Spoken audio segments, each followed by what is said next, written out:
चित्ती असू द्यावे समाधान,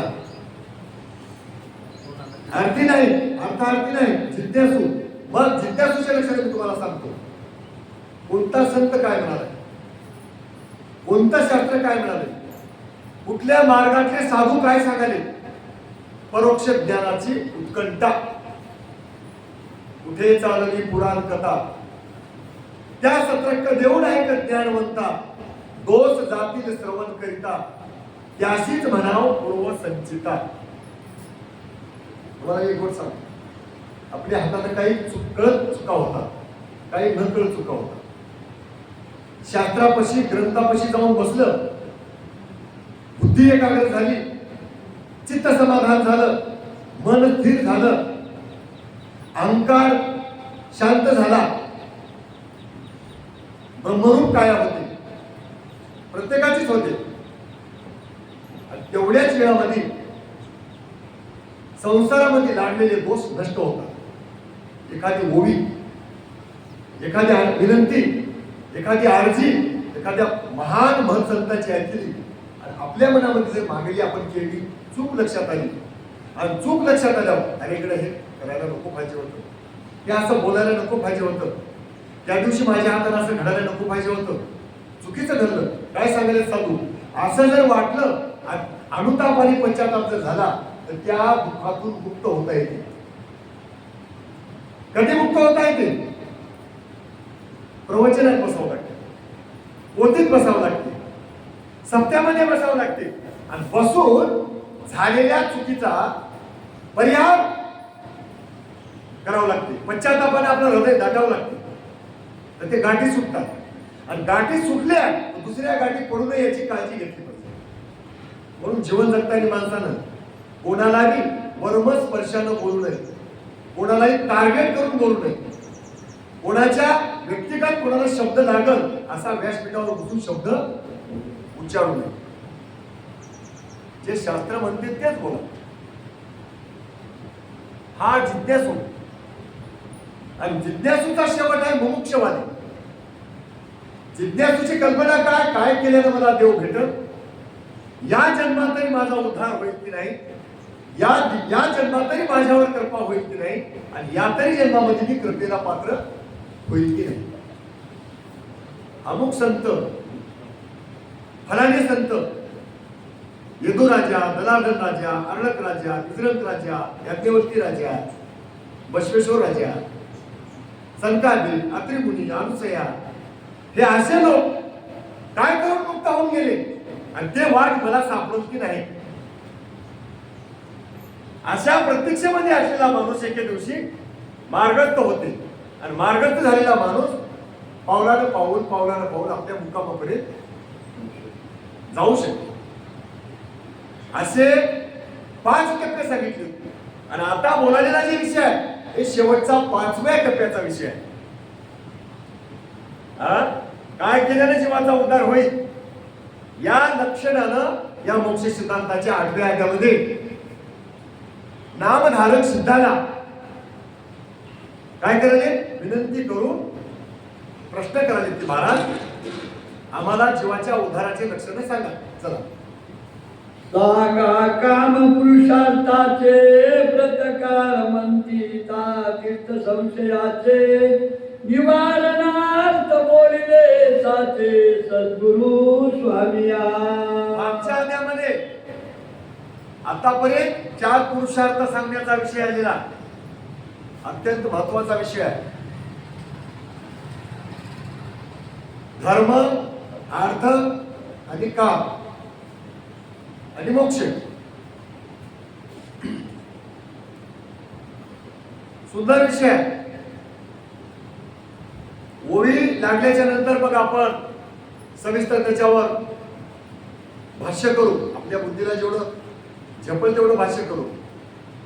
काम पुरुषार्थ तुम्ही सांगितलंय म्हणाले आणि सांगता सांगता ते राहायलाही म्हणाले. त्याचं विवेचन करून मला डबल विषय ते सांगा.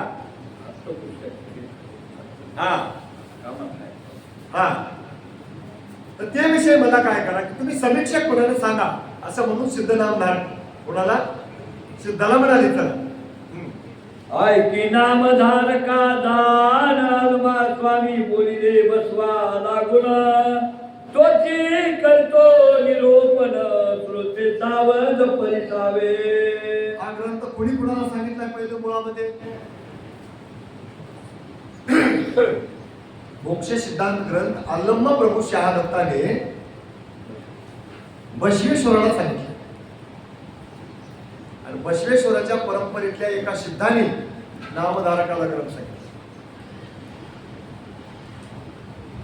सिद्धमुनी म्हणाले नामधारकाला, तू मला असं सांगा तसं सांगा जे म्हणालास असं म्हणायचं.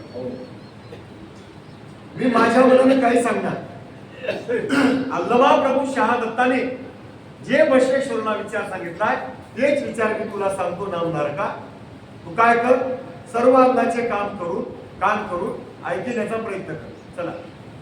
कामाचे दोन प्रकार आवरली परदान निवृत्ती प्रवृत्ती विचार दोन मार्ग दानिजे. आता काम कशाला म्हणावं? कामाचे दोन प्रकार. पहिला प्रकार प्रवृत्तीचा, दुसरा प्रकार निवृत्तीचा. आता पहिला प्रकार कोणता होय प्रवृत्तीचा? बालाजी पाटील माहित आहे का तुम्हाला?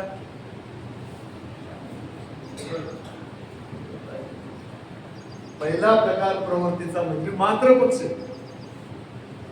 आणि दुसरा प्रकार निवृत्तीचा म्हणजे पितृपक्ष. पहिला प्रकार म्हणजे 21 टप्प्यापर्यंत प्रवृत्ती. दुसरा प्रकार म्हणजे 21 टप्प्यापासून पुढे 42 टप्प्यापर्यंत निवृत्ती. अजून एक काय, विश्वरूपाच्या पोटामधला प्रकार म्हणजे प्रवृत्ती आणि विश्वरूपाच्या बाहेरचा प्रकार म्हणजे निवृत्ती. अजून एक काय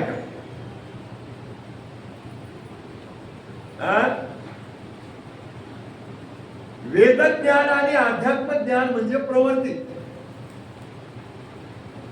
ब्रह्मज्ञान आणि परज्ञान म्हणजे निवृत्ती. ब्रह्मज्ञानाची सुरुवात आणि परज्ञानाचा शेवट हे निवृत्तीचा टप्पा. आता दादा पाटील विषय मला गमतीचा, काम आपण कोणाचं करावं? काम करायचं आहे ना, कामाचा विषय आहे. काम कोणाचं करावं?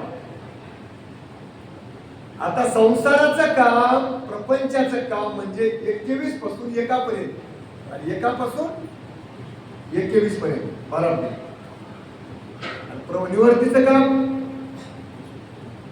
22 पासून 42 पर्यंत आणि 42 पासून 22 पर्यंत. ब्रह्मज्ञान आणि परज्ञान जीवाच्या हिताचं काम होय.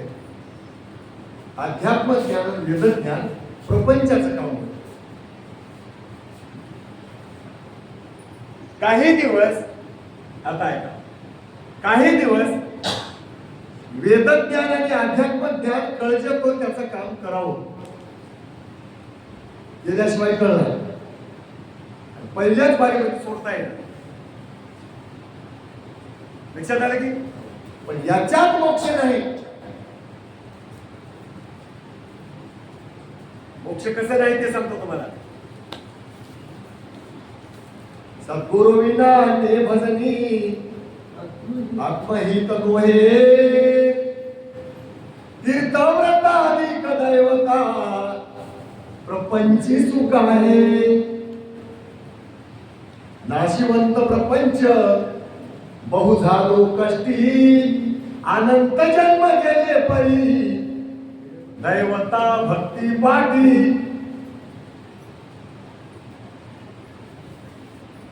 रतायुगी आत्मोपासना गेली एकनिष्ठ लक्ष्य फळ भोगले जीवाचे चुकले नाही कष्ट. अध्यात्म ज्ञान वेदज्ञान होईल. त्रेतायुगी सत्य वैकुंठ कैलास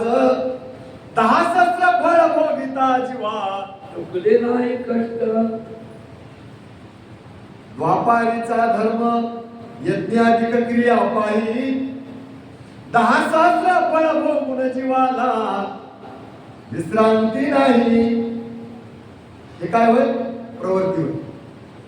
आता ऐका, कलियुगीचा धर्म तीर्थ वर्ताधिक दान शतवर्षे अंतरालय फळ भोगून शेवटी 84 फिरणं. प्रवृत्तीच होय. लक्ष 84 शेवट नरदेह प्राप्त झाला. इथं येऊन न म्हणजे तर प्राणी घात केला पुन्हा. प्रवृत्ती राहू नये याच्यामध्ये. बघा एखादी बार तीर्थाला जाऊ, देव कसली होतं, पूजा कसली होय, कुठलं ते तीर्थाला वरच्यावर जाऊन वरच्या वरच जाऊन बघलंय ना एकदा. पहिल्या वारीमध्ये टेस्ट घेऊ.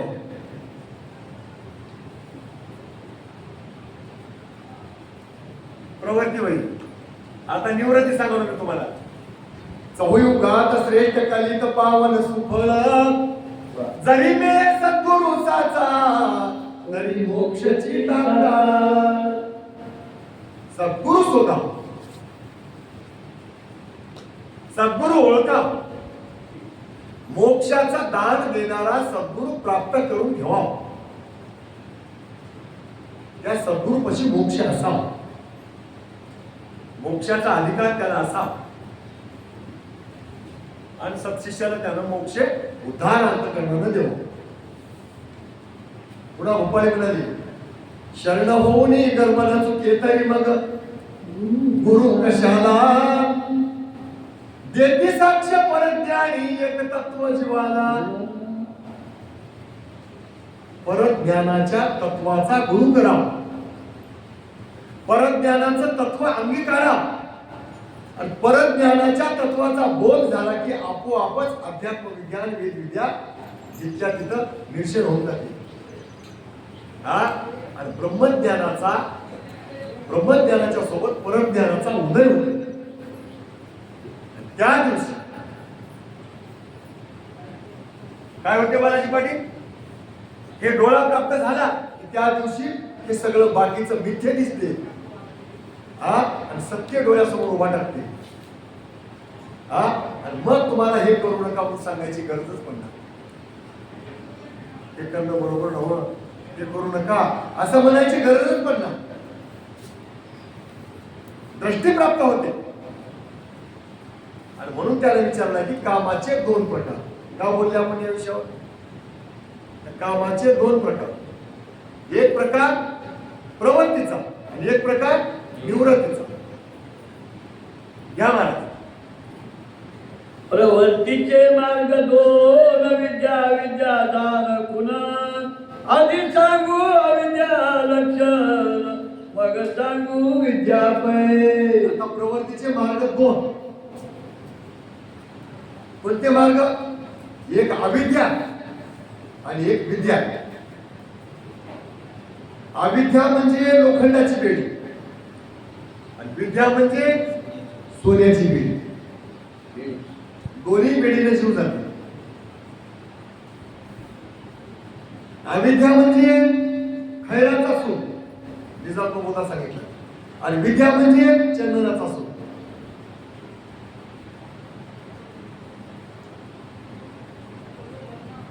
आता म्हणायचं की नाही जीवाला, जाळात पडलं तरी मरते, पाण्यात पडलं तरी मरते, विष प्राशन केलं तरी मरते, फाशी घेतलं तरी मरते. अविद्या वय हे लक्षात कोणाचं होतं? अविद्येचं होतं. आता विद्या काय होय? काही दिवस सुख भोगते, वैभव भोगते, मोठेपणा करून घेते, पण एका दिवशी मरते. तसं तर सगळेजण मरतात. पण अविद्येतला जीव आणि विद्येतला जीव मरते. मेल्याच्या नंतर पुन्हा चौऱ्याऐंशी मेला म्हणून मुक्त झाला काय? नाही. अजून एक टप्पा आहे, शांत वेळा. अविद्येचा जीव स्वर्गाला जाईना, अविद्येचा जीव स्वर्गाला जाईना, मेला की 84ला जाते. आणि विद्येचा जीव स्वर्गाला जातो, त्याला स्वर्गापर्यंत जाता येईल. जितके दिवस पुण्य पत्रामध्ये आहे तितके दिवस स्वर्गाचा भोग भोगते. पुण्य संपलं हा येतात खाली लोक. खाली आला, खाली आला म्हणजे माणसाचा जन्म मिळाला, पुन्हा नंबर लागतो. चुकली यावर मग तेरा पडले. 84 लाख जन्म घेऊनच त्याला पुन्हा माणसाचा जन्म मिळाला.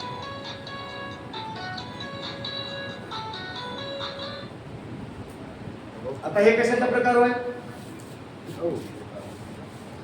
हे प्रकार होय कामाचा. लक्षात घ्या, तुम्हाला यावर सांगितलेलं काम कोणतं सांगितलं?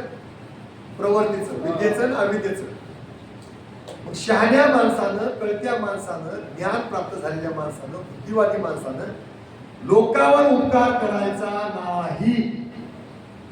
लोकांवर उपकार करायचा छंद डोक्यातून काढून टाका. काम तुमचं आमचं नव्हतं.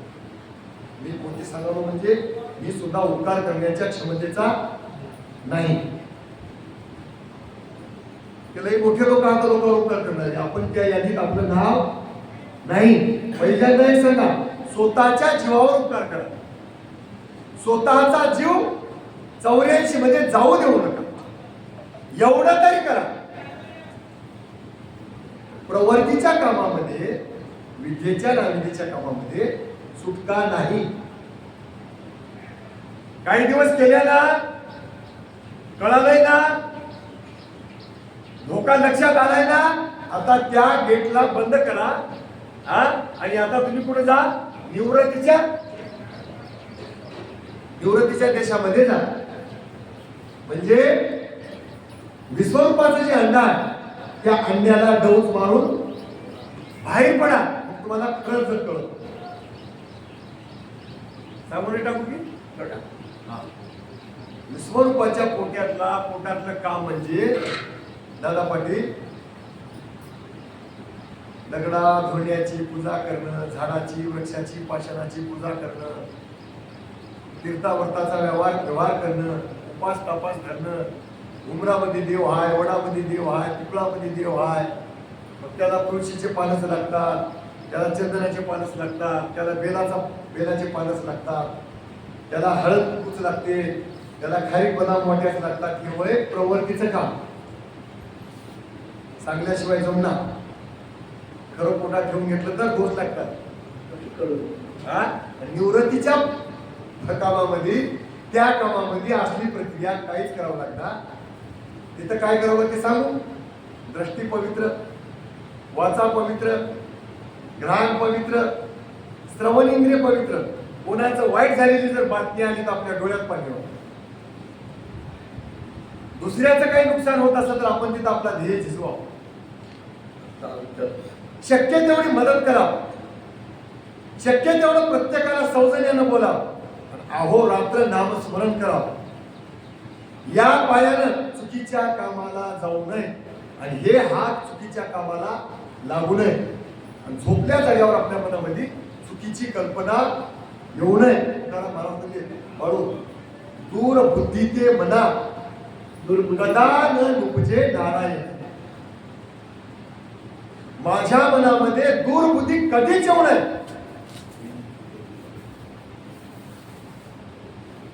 माझ्या मनामध्ये सत्सत विवेक बुद्धीच असली पाहिजे. तुका म्हणे आता उरलो उपकारा पुरता. अपकार नाहीच झाला तर उपकार, नाहीतर आपल्या घरी दार बंद करू. हे काम होय निवृत्तीचं. हे काम करायचं. निज ध्यास निशिदिनी साक्षात्कार तत्क्षणी भक्ती पावन पायाची ओवाळू जीव कायाची आरती ब्रह्मानंदाची अनाथ नाथा संतांची. निज ध्यास करायचा. रात्रंदिवस देवाचं भजन करायचं. आणि देवाची पूजा कशाने करायची? शुद्ध वासने, विवेकाने, वैराग्यानं ते म्हणले की नाही आता ते गुरुपूजा उगाळून कठीण वासना सत्वतो विडा अहम धू मन वस्त्र काय होय प्रवृत्तीचा मार्ग नव्हे निवृत्तीचा मार्ग. आता प्रवृत्तीचा मार्ग सांगू हा कशाला तरी जाऊन दत्ती पांघरणं कुठं तरी जाऊन काहीतरी करणं प्रवृत्तीचा मार्ग. आता त्याला सांगणार आहे पुढे चला. भूत प्रेत उपासना सावरिक मंत्राची साधना मारुती पशुची आदावना हे अविद्या कामनी. आता हे विद्या अविद्या होय दादाराव पाटील त्याच्यामध्ये आपण कोणी नाही त्या अविद्या होय. आपण जरा बरे आहोत पण परज्ञानी अजून नाही. निवृत्तीच्या मार्गामध्ये आपण अजून पदार्पण केलेलं नाही. अवघड आहे ते जरा. हे जे आपल्याला अलीकडचा आवडता धंदा लागला की नाही हे धंदा सोडावा लागते. हे मोठेपणा सोडावं लागते निवृत्तीकडे जाताना. हा हे मोठी सजावट सोडावं लागते. आता तुम्हाला अविद्या सांगायला देवी दैवताच्या उपासना करणं साबरी मंत्राचा वापर करणं पुण्या देवाच्या पुढी कोंबडच का पुण्या देवाच्या पुढी बोकुड का त्याच्याने त्याची पूजा कर. त्या मारलेल्या प्राण्याला आपण स्वतः खायचं लोकांना खाऊ घालायचं. हे लक्षणं कोणाचे सांगायले अविद्येची. प्रवृत्ती मधला सगळ्या खालच्या दर्जाचा तपास करेल तुम्हाला अविद्या. साबरी मंत्र कशाला म्हणतात माहित आहे तुम्हाला? लोकांना दोरीगंडा करणं त्याला आपण छाछू म्हणतात. कोणत्यातरी देवी दैवताचे मंत्र जपणं. हा कोणाला धन काढून देतो म्हणणं कोणाला लेकरू व्हायचं औषध देतो म्हणणं. हा तुझ्या घरामध्ये सणी आहे ती सणी काढतो म्हणणं. दररोज ऐकूनच ठेवाव स्वयंपाकाची खोली ऐकूनच ठेवाव बाथरूम ऐकूनच ठेवाव हे असले लक्षणं सांगणं. हा नसलेल्या लोकांच्या डोसक्यामध्ये भूत बसविणं भूताची प्रेताची उपासना म्हणाल नाही का? हा म्हणाले मला माहित आहे की होईल तुला. हा ते पित्र वाढवून ते घाट टाकतात पाव पाव म्हणणं असे अनेक प्रकार आहेत. भूत म्हणजे हे कोणतं भूत नव्हतं. भूत म्हणजे पाच भूत. पाच भूत म्हणजे कोणते? आकाश पृथ्वी उदक वारा आणि तेज. उगाच स्वयंपाक करताना काय करायचं त्या अग्नीला घास टाकायचा ते खायना खायना करपून जाते.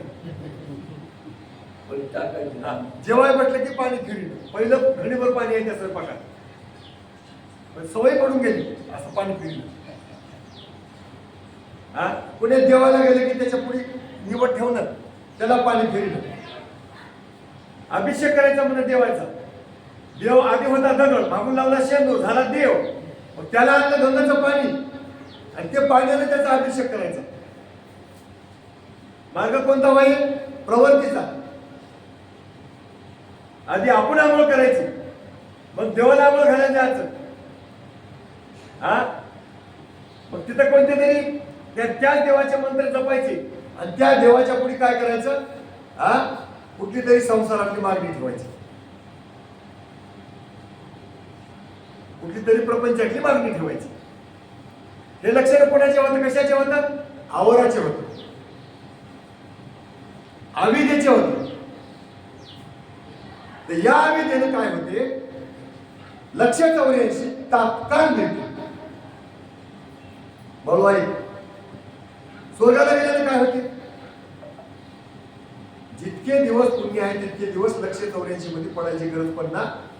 पुण्याचा खर्च होईपर्यंत स्वर्गामध्ये जाऊन सुख भोगता येते. पुण्य सर्वती पुन्हा 84 आहेच. आणि आता अविद्या करणाऱ्या माणसाला मेला की 84 आहे मेला की कठीण जन्म भोगावा लागतो.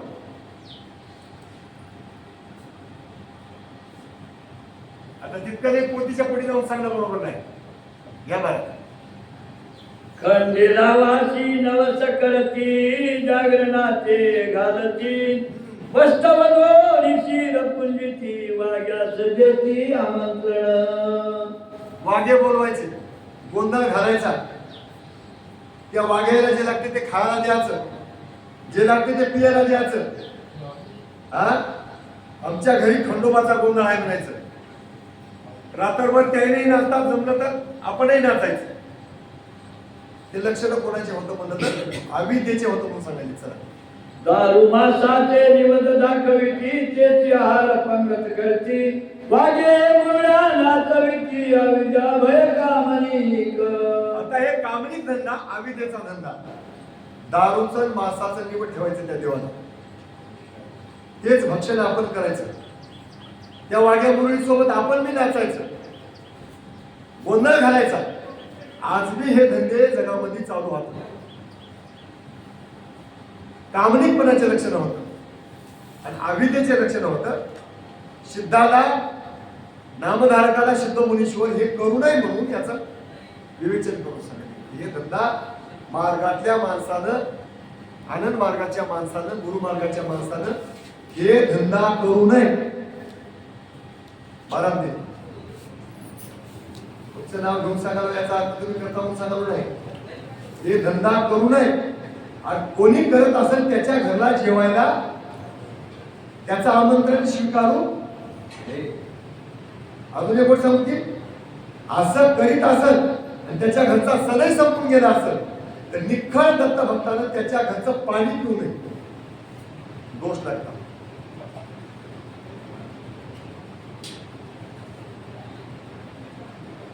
सांगायला गेलो तर पोती मागे राहून जाते. रामविजय ग्रंथ वाचवा तुम्ही. प्रभू रामचंद्र, सीतामाय आणि लक्ष्मण वनवासामध्ये होते आणि एका जागेवर जाऊन थांबले. ते जागा होती काही माणसाला आणून मारली, चोऱ्या करायच्या, चोरायचं. त्या जागेवर आणून त्या माणसाला जीव मारायचं, तिथं त्याला पुरायचं, त्याच्यापेक्षा काय असलेलं हापून घ्यायचं. त्याचा अड्डा होता दादा. लक्ष्मणाची चौकशी करण्याकरता प्रभू रामचंद्राने त्या जागेवर जाऊन काम टाकले. खाले नाहीत, पिले नाहीत, काहीच केले नाही. त्या जागेवर गेलं की लक्ष्मणाला वाटतं उभं याच्या संग आलो, याच्या संग बायको आहे, माझी बायको गावाकडे आहे. पिक्चर होऊ लागलं. उभं डोंगरामध्ये फिरालो, मी फळं तोडून द्यायला लागलो, यानं बरोबर फळं खायला, मी 14 वर्षाचा वनवासी. मी काय कमकुवत हाव काय, मला काय बुद्धी नाही काय, असं असतं याच मनामध्ये शंका उत्पन्न विकल्प उत्पन्न व्हायचा. आणि थोडं दूर गेलं, आम्हाला रावणाला मारायचं आहे, शेतू बांधायचा आहे, चैतन्याचा अवतार होय, मी शेषाचा अवतार हा, आम्हाला घराकडे वापस जायला जमते काय, आमचं वृद्ध आहे, बाजूला गेले की वाटायचं. त्याने रामाला प्रश्न केला की दादा मला दूर गेले की असं वाटलंय आणि इथं आलं की असं वाटलं, हे प्रकार काय होय? या जागेचं महत्व तुला पटवून द्यायचं होतं. काय सांगायचं होतं सिद्धांताला? अशी जागा असेल तर त्या ठिकाणी यावर आपण 2 पावलं टेकून बसू नये. पाणी पिणं तर दूरच राहिलं, विकल्प उत्पन्न होता. तुम्हाला मी रामविजय ग्रंथाचा विषय सांगितला.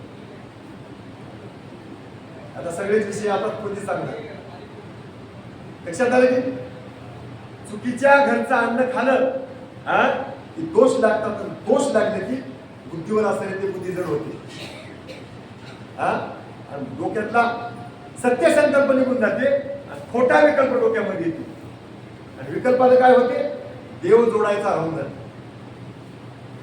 विकल्पाने काय होते? देव जोडायचा राहून जाते आणि संसारच जोडल्या जाते. संसार म्हणजे लक्ष चोऱ्याचीचा खटाव.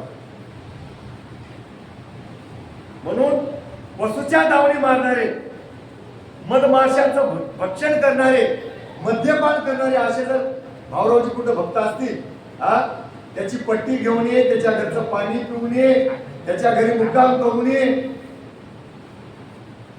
लक्षात आलं की त्याची संगत सुद्धा करू नये असं म्हणून सांगायला पोटी. चला कोणी भवानी पुंजिती गोंधळ बोलवून बकरे मारिती पटावर शिर कमळ ठेवून पुंजिती रात्रभर घालती गोंधळ. भवानीचा गोंधळ घालतात आमच्या मराठवाड्यामध्ये. तुमच्याकडे मला माहित नाही. त्या बिचाऱ्याचं त्या शेरडाच्या पिल्ल्याचं मुंडकं कापतात, रात्री धन शिजून खातात आणि ते पट भरतात भाऊरावजी. आणि त्या पटावर त्या मुंडकं ठेवतात रात्रभर आणि दुसऱ्या दिवशी त्या मुंडक्याची भाजी करून खातात. पट भरतात त्या भवानीच्या गोंधळाचं आणि पटावर ते श्रीकमळ ठेवतात. श्रीकमळ याला म्हणतात मुंडक्याला. असे 6 कमळ आहेत आपल्यापाशी. श्रीकमळ, नेत्रकमळ, मुख कमळ, हस्त कमळ, हृदय कमळ आणि पद कमळ. 6व्या कमळावर भगवंताने सांगितले. आणि भगवंताची जागा कापून घेऊन त्या पटावर ठेवतात आणि दुसऱ्या दिवशी त्या मुंडक्याची भाजी करून खातात. काय प्रकार असेल? एक भजन होतं आम्हाला लहानपणी. तुम्हाला होतं की नाही मला माहित नाही. तुम्ही भजने व्हा, पण मला होतं फक्त सांगावं लागेल. ते सांगावं लोक तुम्हाला त्या भजनाचं चरण. पाहिले सहस्र दळ कमळ तेथे मुनिजनाचा मेळ, परमहंस बैसले बाळ होऊन संन्यासी, गुरुने माझी मज पाशी दावली काशी. 6वं कमळ पाहिले सहस्र दळ कमळ.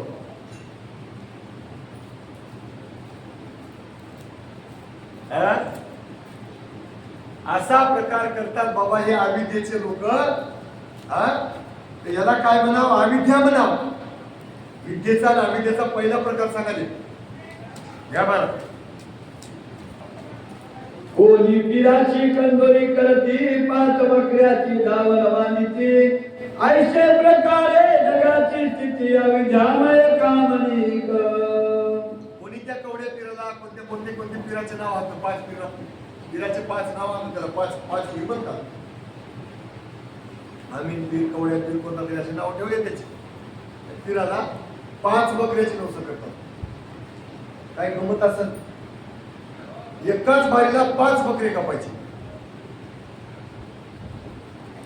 दावण ते सण करायचा सादर. त्याला सुद्धा परमार्थ नाव ठेवायचं, भक्ती नाव ठेवायचं. ऊद बाळायचा, राळ बाळायचा, त्याच्यावर ते हिरवं चादर चढवायचं आणि ते कंदोरी करून खायचे. हे प्रकार कशाचा होय? निव्वळ अविद्येचा होय. कनिष्ठ दर्जाची भक्ती. असला प्रकार आहे का सांगायला? हे सांगायची काय गरज होती काय? कोणाच्या मनामध्ये संशय येऊ शकते. अशा गोष्टी पोथीमध्ये लिहायची काय गरज होती काय? तर आपले लोक, मार्गाचे लोक, साधे भोळे लोक अशा गोष्टीच्या भ्रमणेमध्ये पडू नये. ही अविद्या होय आणि या अविद्येनं लक्ष्यजवळीशी जोडल्या जाते. मोक्षापासून करोडो वर्ष जीव दूर जाते. मुक्त त्याला होता येत नाही.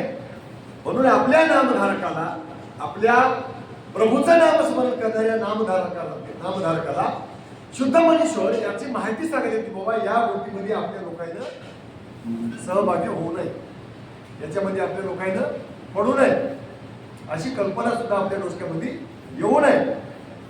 म्हणून नामधारकाला हे विचार सिद्ध मुनीश्वर सांगायचे. चला. बिघडता हवामान उलटे होती पंचप्राण, उदान वारे होय वमन आगवन लागे अपान द्वारी. मार्ग म्हणती पर्याय आली साक्षांत, देवालयाचे अंग भरित, डोईवर घडा घेऊनी तैतय नाचत, सर्व लोक पाया पडती देवालनीचे, सर्व जगासी लागला भेदला कापती समस्त जगी थरथरा, देवालीन सांगे रेले मारून सनकला, तैसेच बिचले भावे आचरती. कधी कधी पाण्यामध्ये बदल झाला, दादा पाटील, खाण्यात बदल झाला, ऋतूत बदल झाला की माणसाचं पोट बिघडते. नवं पाणी आलं, गढूळ पाणी आलं. तुम्हाला एक चांगली माहिती सांगतो. आपला चातुर्मास कोण्या महिन्यामध्ये सुरू होते? आषाढ महिन्यामध्ये, बरोबर आहे. जे 4 महिने दादा पाटील रोगराईचे राहतात, त्या 4 महिन्यामध्ये चिरट, माश्या, किडा, मुंगी याचा प्रचंड उद्रेक होते. गढूळ पाणी येते नदीला, तृणाचा जोर असते, नवत्रान निघते, रोगराईचे महिने राहतात. त्या काळामध्ये त्या 4 महिन्यामध्ये चातुर्मास का करावं तर ताजा स्वयंपाक खावावं, एक टाइमच जेवण करावं, दिवसातून 3 बाऱ्या आंघोळ करावं, माणसानं शुचिर्भूत राहावं, कसल्याही प्रकारचा रोगराई होईना. प्रथम माहिती आहे 4 महिन्यामध्ये द्या. आता उत्तम गतीचा विचार जर सांगायचा झालं तर त्या 4 महिन्यामध्ये पतीनं पत्नीनं अंगसंग करू नये. चातुर्मासामध्ये बहीण भावाचं नातं ठेवावं. मी माझ्या मनातलं काही सांगत नाही, साहेब विचारचा बरावा द्या काढून बघा. दोघा पती पत्नीमध्ये मुसळ ठेवावं, लाकूड ठेवावं म्हणजे झोपता येईल. त्याला स्पर्श झाला की सावध व्हावं म्हणजे. स्वयंपाक पत्नीने करायचा, आपण खायचा, पण प्रपंच करायचा नाही त्या 4 महिन्यामध्ये. दारात आलेला अतिथी उपवाशी जाऊ द्यायचा नाही, तिला मुलीवर पाय पडणार नाही याची काळजी घ्यायची. अखंड नामस्मरण करायचं, मनामध्ये वाईट कल्पना येऊ द्यायची नाही, कोणाला रागावून बोलायचं नाही, प्रत्येकाच्या पुढे हसत मुखानं जायचं, मनामध्ये कसलाही ध्येयाभिमान येऊ द्यायचा नाही. अशा वागण्यानं 4 महिन्यामध्ये 4 देहाला लागलेला मळ शाळण करता येते. कुळाला, सूक्ष्माला, कारणाला आणि महाकारणाला. गौरवजी, आणि 4 देहाची भावना, 4 देहाच्या ग्रंथिका शुद्ध झाल्या त्या ठिकाणी देवाला येऊ असं वाटतं. भगवंत त्या ठिकाणी येते. आणि चातुर्मास करण्याकरता अशा प्रकारची स्थिती क्षीरसागराच्या नारायणाच्या घरी आहे काय हे महाराजांना बघितली. कैलासामध्ये महादेवाच्या घरी अशी अवस्था आहे काय महाराजांना बघितली. वैकुंठामध्ये विष्णूच्या घरी अवस्था अशी आहे काय बघितली. आणि सत्यलोकामध्ये ब्रह्मदेवाच्या घरी अशी अवस्था आहे का बघितली. 4ही ठिकाणावर हे प्रयोजन नव्हतं आणि म्हणून देवाला बद्रिकाश्रमामध्ये अनुसयेच्या पर्णकुटीला यावं लागलं. अनुसयेनं त्या पद्धतीने चातुर्मास केला आणि म्हणून देव तिथं चातुर्मासामध्ये प्रगट झाले.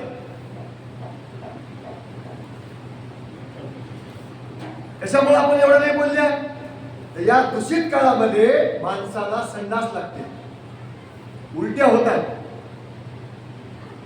संडास उलट्या लागल्या की हे देवकर लोक काय सांगतात, मर्याई आली म्हणतात. आता इकडे घ्या, कोणतीकडे घ्या, मर्याई आली म्हणतात. तुमच्याकडे करतात की नाही, आमच्याकडे ते मरीचा गाडा करतात. गावाच्या बाहेर गाडी घेऊन सोडतात, वाटाणा लिंब टाकतात, ते नारळ बांधून येऊन सोडतात. त्याला म्हणतात मरीचा गाडा. मर्याई आली. मर्याई आलेल्या काळामध्ये काय करतात, मर्याई आलेल्या काळामध्ये पशुला मारतात, सण करतात, त्याच्यासोबत मद्यपान करतात आणि ते मर्यादेच्या पुढे नेऊन ते प्राणी कापतात. असला प्रकार करतात. आपल्या शिष्याला सांगायचे हा अविद्येचा प्रकार होय, हे चुकीचा प्रकार होय, असा प्रकार करायचा नसते. आणि कोणी प्रकार करत असेल तर त्याच्यामध्ये आपण 1 सेकंद सुद्धा आपला वेळ देऊ नये, तिथं उभा टाकून डोळ्यानं पाहू नये सुद्धा, असं म्हणून सांगायचं. मग म्हणे तळण वळण करून रात गाडग्यावर भरून शिवगण ठेवा नेऊन बोलवण करायची. आयशा विद्येचे बहुत प्रकार सांगता ग्रंथ वाढेला पार. हे सर्व विद्या काम साचार काय सांगू नामधार का. आता काय म्हणायचं बाबा, मर्यादेला गावाच्या बाहेर काढायचं. काय करायचं, तळणवळण करावं लागते. म्हणजे ते कुरड्या, पापड्या, तेलच्या लाडू, त्या असे भजी करायचे, ते दुर्डी भरायची, हिरव्या कपड्यामध्ये बांधायची, तिचा गाडा करायचा, त्या गाड्यावर ते ठेवायचं, हा हळदीचं पाणी करायचं. हे मराठवाड्यातली गोष्ट सांगू ना. भांड्यावर हळदीचं पाणी करायचं, ते वाटण शिपीत जायचं, ते गाडा नेऊन शिवाच्या बाहेर सोडायचं. मर्यादेची बोळवण म्हणे, मर्यादी गावाच्या बाहेर काढून दिली म्हणे. आता असला हे प्रकार अविद्येचा होय, किती म्हणून सांगाव. असला प्रकार नामधारकानं, आनंद मार्गी माणसानं स्वप्नात सुद्धा करायचा, आपल्या घरच्या लोकांना करून द्यायचा. हा आणि हे प्रकार केला तर भक्ती अविद्येची घडते. हा आणि या भक्तीनं पुण्य तर चमच्यावर होईना, चमच्यावर. हा पण पर्वता एवढे पाप होतात, पर्वता एवढे पाप. त्या पापातून सुटकाच नाही. लक्षात आलं की. म्हणून हे लक्षण चांगल्या माणसानं, कळत्या माणसानं, मार्गावरच्या माणसानं अजिबात करायचे नाही. कुठं करत असेल तर त्या ठिकाणी आपण थांबायचं सुद्धा नाही. चला. या कारणे गुरु सेवा करती नाना साधन युक्ती, जगी पंडगी तो पाखंड विरवती, या जगाची स्थिती काय सांगू. आता या जगाची स्थिती काय सांगू. बरोबर. असे लक्षण करून का तुम्हाला म्हणून की नाही, जानेमध्ये त्या वाग्यामध्ये तुम्ही माहिती घ्या, ते रस्त्यावर नाचतात ते हिजड्यामध्ये सुद्धा गुरु शिष्य परंपरा आहे. बरोबर. वाग्यामध्ये गुरु राहतात, त्याचा गुरु राहते, हे आमचा गुरु आहे म्हणतात. गुरु परंपरा आहे म्हणतात आमची. हा मग ते गुरु होतात तसे शिष्य करतात, तसले शिष्य करतात. आणि शिष्याला तेच शिकवितात, साबरी मंत्र शिकवितात, भूताची केदाची उपासना करतात. असे प्रकार किती म्हणून सांगाव. या जगाची स्थिती अशा प्रकारची आहे आणि या जगाच्या रूढीमध्ये तू पडू नको बाबा म्हणून आपल्या शिष्याला, नामधारकाला, सिद्ध मुनीश्वर सांगायचं ना. आयशी अविद्येची कामना, रवरवच्याची स्थान जाना, जैसे ज्याची भावना तैसे त्याची फळ प्राप्ती. आता अशी अविद्येची कामना, कामना म्हणजे मनामध्ये काहीतरी आपल्याला प्राप्त झालं पाहिजे. काय प्राप्त होते म्हणून सांगितलंय. अविद्या करणाऱ्या लोकांना रवरव स्थानाच्या ठिकाणी पचावं लागते. 28 प्रकारच्या नरकाच्या कृत्या सांगितल्या, त्याच्यामध्ये नेऊन बुडवितात. हजारो वर्ष नरकवास भोगायला होता, रवरव स्थानाच्या ठिकाणी नेऊन पचवितात. अशा प्रकारची या अविद्येची अवस्था आहे. म्हणून अविद्या, शहाण्या माणसानं अविद्येचा धंदा करू नये म्हणून सांगायचं. असो विद्येची अकथनी ऐके, अविद्येची मांडणी, शास्त्र पुराण वेदवाणी, नाना दैवते आराधिती. आता विद्येचे लक्षण सांगतो म्हणाले. मग ऐका विद्या. कोण्या भवानीचीच पोथी वाचवायची, कोण्या संतोषी माताचीच पोथी वाचवायची, कोणाचं चरित्र वाचवायचं, कोण्या झाडाखाली बसायचं, कोण्या नदीच्या कडावर जाऊन बसायचं, उपासच धरायचा, 7-7 दिवस उपासच सोडायचा नाही, दूधच खाऊन राहायचं, फळच खाऊन राहायचं. हा ते विद्या होय. ते काय होय. विद्या. आता हे विद्येची कृती सांगतो तुला एक बाबा. त्याचा काय प्रकार होईल सांगायला चला. कीर्तवन तीर्थयात्रा जप तप, पुण्यदान करते साक्षप, 16 संस्कार संकल्प मनोकामना जाणीजे. विद्या. गाड्या बांधायच्या, 4 धाम करायला चालू म्हणायचं, इतके देव हात म्हणायचं, भलं मोठं पांपेट काढायचं, 5-25 देवाची यादी करायची. जिथं गेला तिथं वेगळाच देव, एक निष्ठा नाही.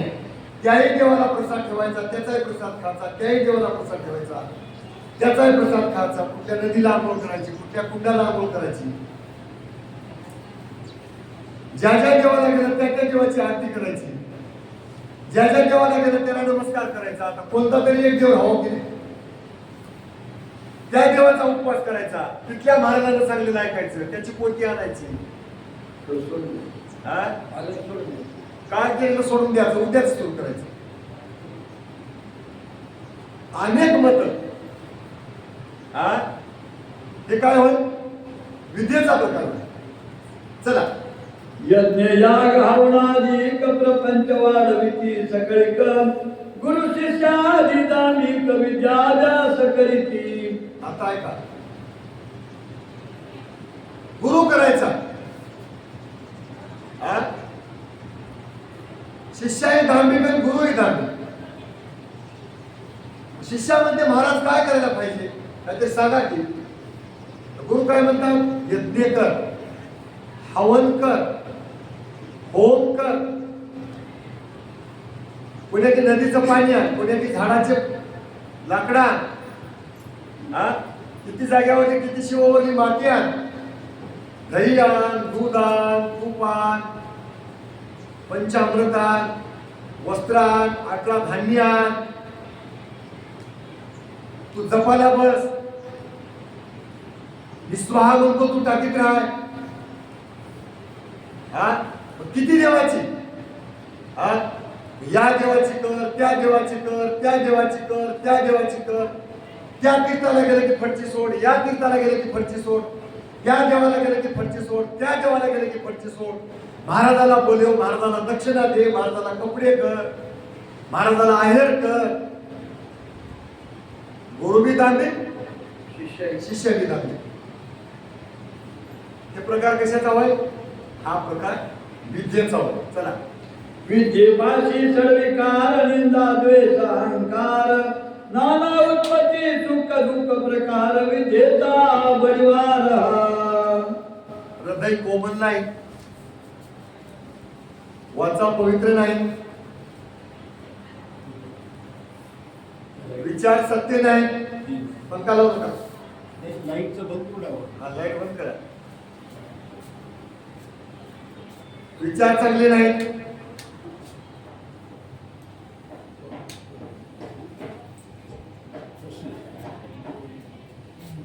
दया डोळ्यात घालायला नाही,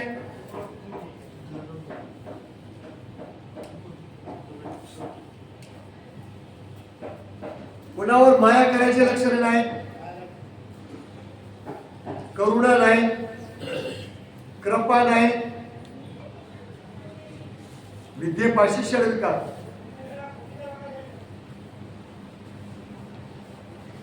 प्रपंचातला काम जोरात, काम थोडं काम व्हायला गेलं, फिसकलं, कोणी आपल्याला मदत करण्यात गेली, कोणाचं येणं गेलं, वेळेवर येणं गेलं की प्रचंड क्रोध, काम, क्रोध, प्रचंड मत.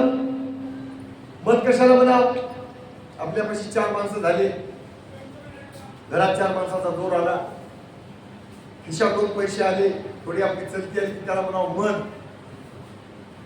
हा, कोणाला हसून बोलायचं, कोणाला टोचून बोलायचं, कोणाच्या वर्मावर बोट ठेवून बोलायचं, हा, कोणाला धुंकून बोलायचं. मत, मत्सराचं लक्षण सांगतो, कोणाचंच बरं वाटायचं नाही. झालं मोठं केलं बरं वाटणार नाही. हा, दुसऱ्याने आम्हाला चांगला कपडा लावला तर कशी जोड लागली तुझी, चालता कपडा होतास. मत्सर, काम, क्रोध, मत, मत्सर, दंभ. आपण केलेल्या कामाचा मोठेपणा लोकांनी सांगावं अशी भावना आपल्याला उपळवायची. दंभ, त्याची ऐकले, दंभ दंभा दावून, हा, कोणती भोळ्या जगा लागून. दंभाचा प्रकार अजून एक सांगू.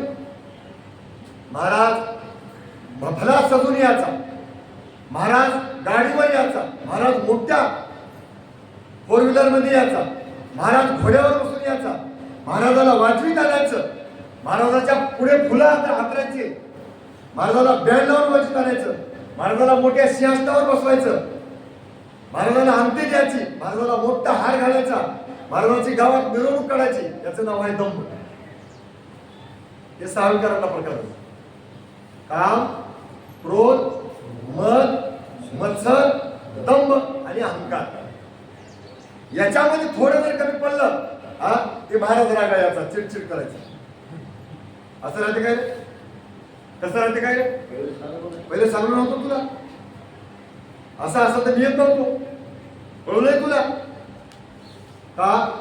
तर तिथं दया नाही, माया नाही, कृपा नाही, करुणा नाही, शांतता नाही, संयम नाही, विचार नाही, चांगल्या प्रकार कुठलाच नाही. वैविध्या पण असला प्रकार. विद्येपाशी षडविकार.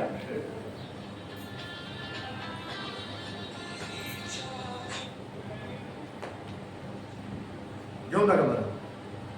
असो विद्येचा बळीवार धर्म मृत्यू संसार येणे न चुके येरदार विश्वरूपाची बरोबरी. आता काय होय? बरोबरी नव्हते, भरोभरी होय. बरोबरी नव्ह, भरोभरी होय. वेळ चांगली आहे, आता विषय बी चांगला आला. भाऊरावजी, अविद्या करणं, विद्या करणं. अविद्या करणं म्हणजे तुमच्याकडे ते कोरकू लोक राहतात की नाही, पारधी लोक, मुस्लिमाचे खाटीक लोक. माणसाच्या जन्मामध्ये काही कुळामध्ये जन्म मिळते अविद्येच्या, दादा पाटील, काही कुळामध्ये जन्म मिळते विद्येच्या. ही गोष्ट चांगली आहे का? पण परविद्येच्या कुळामध्ये जन्म मिळायला दादा पाटील अनंत जन्माचं पुण्य लागते. म्हणून साडेचारमध्ये भाऊरावजी तुम्ही ऐकल्या, जगद्गुरु दत्तात्रय प्रभू बोलले यदुराजाला, धन्य तुझा वंश, धन्य तुझा कुळ, धन्य तुझा पिता, धन्य तुझी माता आणि धन्य तुझा ग्राम म्हणले तुझ्या गावात राहतो.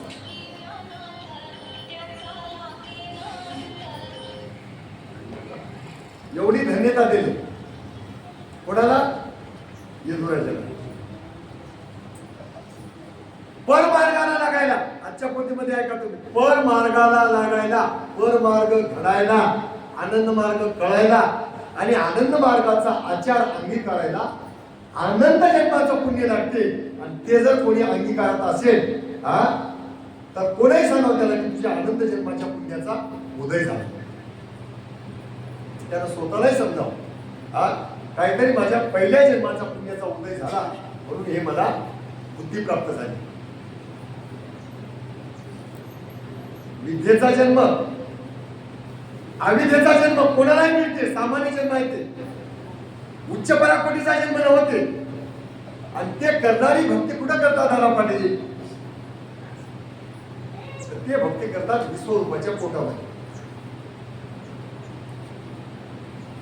विद्या अविद्या दान हे काम त्याचे जन्मस्थान येणे न तुटे जन्म मरण बंधन माझे ज्ञाना वाचोनी. त्यांचा आवाज थोडा हे झाला का? जास्त झाला का? आता पहिलीच वेळ राहिली होती सांगायची, दोन्ही एकदा सांग. विश्वरूपाची भरोभरी हे विषय राहिला होता सांगायचा. राहू द्या भाऊराजी बसा. विश्वरूपाची भरोभरी काय आहे? विश्वरूपाच्या पोटामध्ये राहट उभा आहे भाऊराजी, दादा पाटील. राहट, बोट. राहट शब्द जुना होय, बोटही शब्द जुना होय. राहट कशाला म्हणतात? भरतेरीच होती, त्याला राहट म्हणतात.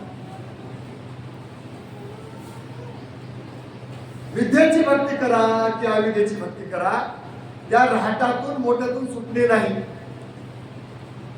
विश्वरूपाच्या अंड्याच्या बाहेर पडणे नाही, प्रवृत्तीच्या बाहेर पडणे नाही. भक्ती करायची, जन्मायचं मरायचं, जन्मायचं मरायचं, बरे बुरे खरे खोटे, सुख दुःख भोगायचं. तिथंच जन्मायचं, तिथंच मरायचं, तिथंच जन्मायचं, तिथंच मरायचं. आता तेच रोज सांगायची गरज नाही, तुम्हाला सगळं कळालंय. जेवढे जेवढे डोळ्याला दिसतात आणि डोळ्याला दिसणार एवढ्या प्राण्याचे जन्म घ्यायचे. जन्मायचं मरायचं, जन्मायचं मरायचं, जन्मायचं मरायचं, म्हणजे विश्वरूपाची बरोबरी करायची.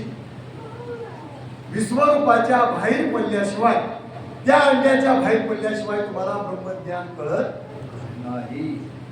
ब्रह्मज्ञान कळल्याशिवाय परज्ञान कळत नाही. आणि हे दोन्ही ज्ञान कळल्याशिवाय विश्वरूपाच्या बरोबरीतून आपण बाहेर पडत नाही.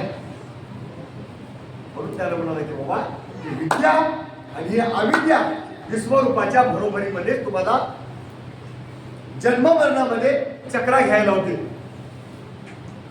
जन्म मरणामध्ये सुखादुःखाचे टप्पे भोगायला होते. म्हणून नामधारकाला विद्येचा आणि अविद्येचा प्रकार इथं महाराजांना सांगितला. आता घेतलं ते वही.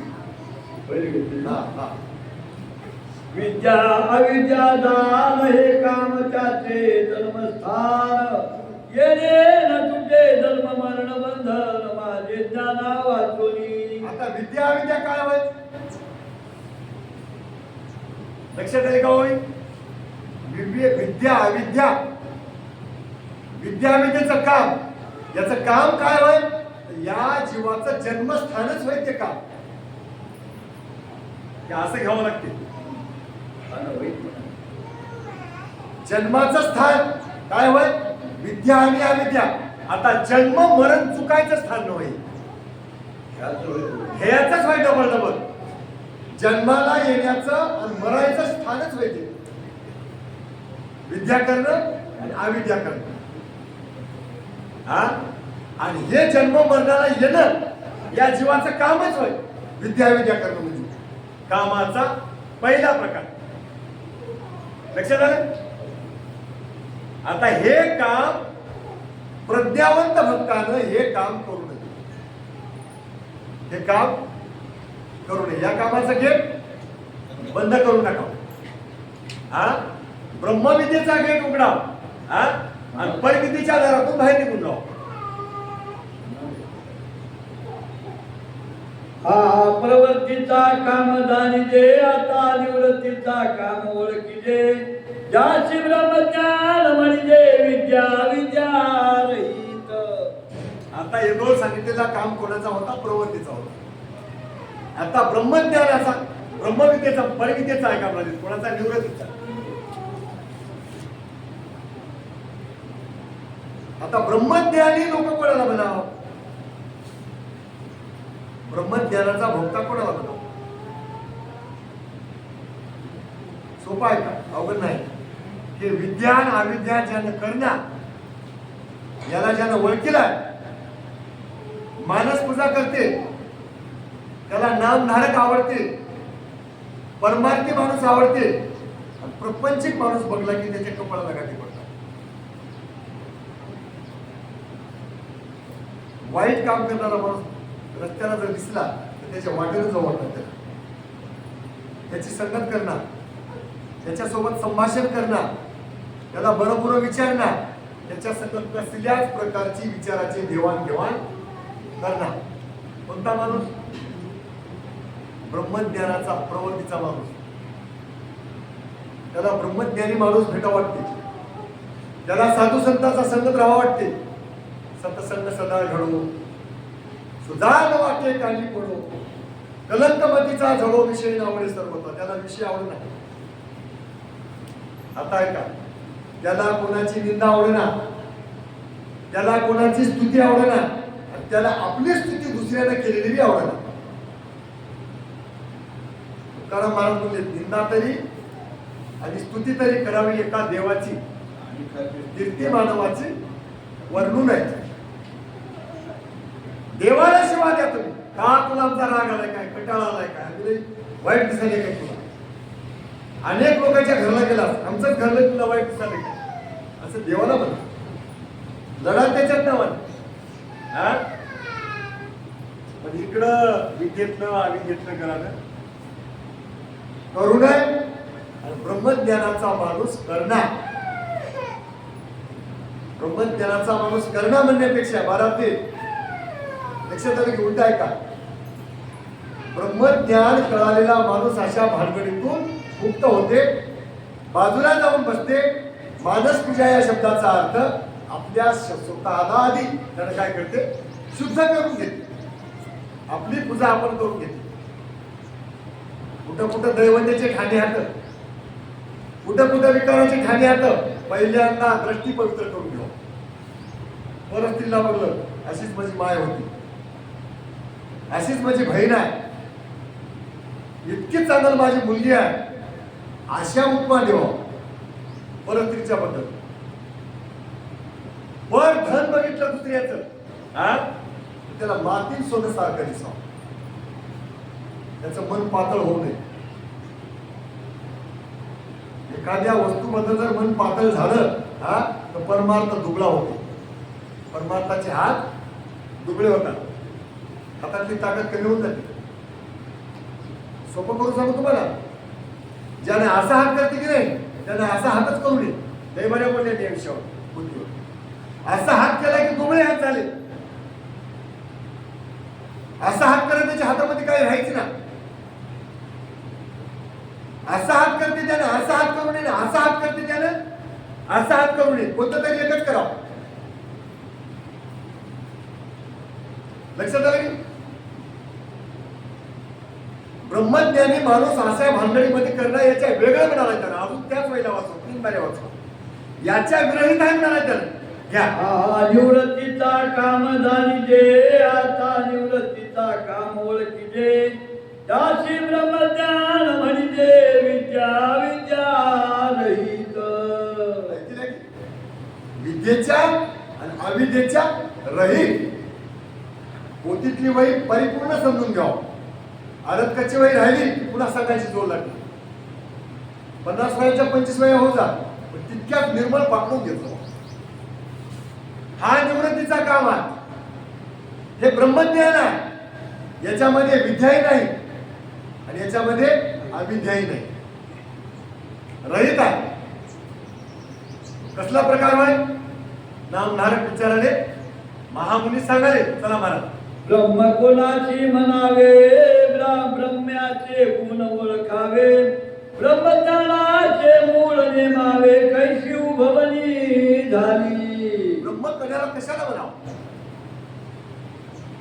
ब्रह्म कशाला म्हणावं? आता आम्ही आमच्या पोथीवर प्रश्न उत्तर करता. आज काय प्रश्न उत्तर करायचं म्हणजे काय? बरं, तुम्हाला प्रश्न विचारणं बरोबर आहे का? ब्रह्म कोणाला म्हणावं? सोपं करून सांगू. जे जे दिशे भूत ते मानीचे भगवान. किड्यातला जीव, मुंगीतला जीव, 4 खाणीतला जीव, 184 जीव, त्याच्यामध्ये जी हालचाल करायची वस्तू आहे की नाही त्याला पाठी ते आत्मस्वरूप आहे.